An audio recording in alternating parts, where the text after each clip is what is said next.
جی السلام علیکم ورحمۃ اللہ وبرکاتہ۔ ہم آپ کو گریس کے متعلق، اس کے ورک پرمٹ کے متعلق اور فیملی کے اور ڈاکومنٹ کے ٹیسٹیشن کے متعلق ہم آپ کو بتاتے رہتے ہیں۔ تو جس طرح کہ آج 3 مارچ ہے 2025 ہے، تو جو پچھلے مہینے یہ اس مارچ کی جو پورا کمپلیٹ مہینے کی اوپن ہوئی ہیں سلاٹ جو ہیں، تو وہ کافی لوگوں نے بک کی ہیں اور ہم نے بک کی ہیں۔ پہلے پچھلے مہینے میں 2 ماہ کی ہوئی تھی، اس دفعہ وہ 1 ماہ کی ہوئی ہے۔ اب عید کے قریب یہ دوبارہ اوپن ہوں گی۔ جن جن بھائیوں کے یہ اپوائنٹمنٹ ہو گئی ہیں، ہم ان کو ایڈوانس میں مبارکباد بھی دیتے ہیں، اور تاکہ وہ اپنے انٹرویو میں پاس ہو سکے، اور جو ان کا ہے میڈیکل سرٹیفکیٹ جو انہوں نے لینا ہے وہ بھی اس میں پاس ہو سکے نا۔ تو اللہ تعالیٰ ان کے لیے خیر و عافیت کی برکت دے اور ان کو کامیابیاں بھی دے۔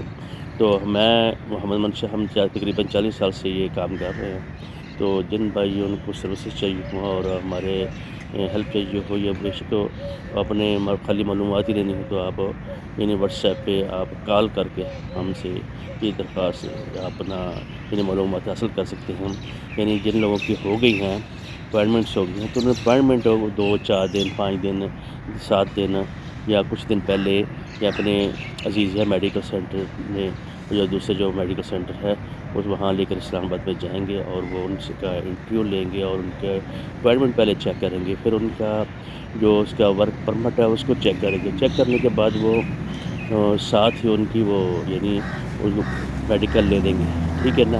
میڈیکل سے وہ مختلف قسم کے سوال کریں گے، آپ کی یعنی پچھلی فیملی کو کوئی بیماری تو نہیں، والدہ کو، والد کو، اور دوسری بیماریاں اور دیگر چیک بھی کریں گے، اور اس کے ساتھ ساتھ آپ کو وہ میڈیکل سینئر ویل میں دیں گے، اور جس دن آپ کی اپوائنٹمنٹ ہوگی اس دن آپ کو وہ اسکینر آپ کو وہ دیں گے۔ آپ ان کے پہلے ان کے دفتر جائیں گے، یعنی میڈیکل آفس میں، اور وہاں سے لے کر آپ سیدھا ایمبیسی میں جائیں گے۔ ایمبیسی والے آپ سے اپوائنٹمنٹ لیں گے اور ڈاکومنٹ لیں گے، چیک کریں گے، پھر آپ کا انٹرویو کریں گے۔ انٹرویو میں خصوصی طور پہ ہمیں آپ کو توجہ سے بات ان سے کرنی ہے اور صحیح اور درست کریں گے۔ کہیں بھی جول ہوگی تو آپ کا جو اچھے خاصے پیسے لگے ہوتے ہیں اور ڈیل ہوئی ہوتی ہے، وہ اس میں آپ کی گڑبڑ بھی ہو سکتی ہے اور آپ کو فیل بھی ہو سکتے ہیں۔ اسی طریقے سے بعض بھائیوں کو انٹرویو میں وہ مسئلہ ان کو آ جاتا ہے، گھبرا جاتے ہیں۔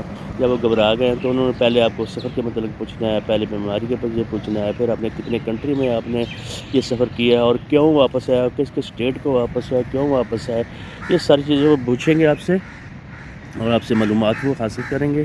اور پھر آپ کو سفر کے متعلق آپ کا مقصد پوچھیں گے کہ مالک کا خاص طور پہ نام، آپ کو کوئی ویزا ورک پرمٹ جو وہ کس نے لے کر دیا، یہ بھی چیزیں آپ سے پوچھیں گے۔ تو اس لحاظ سے پھر وہ آپ کو جانچ پڑتال کرنے کے بعد کچھ دنوں کے بعد وہ آپ کو ویزا آپ کو دے دیں گے۔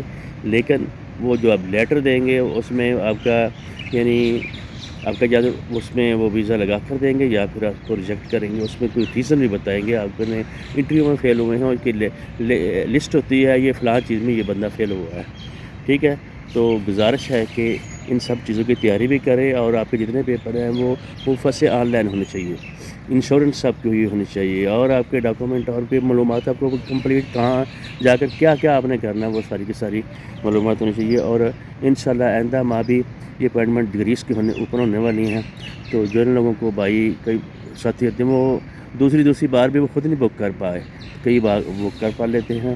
تو اللہ تعالیٰ جن جن کو بک ہوئی ہے ان کو مبارکباد ہم پیش بھی کرتے ہیں، اور ان کے مقاصد بھی حاصل ہوں، اور جن بھائیوں کی نہیں ہوئی ان کے لیے بھی ہم دعا گو ہیں۔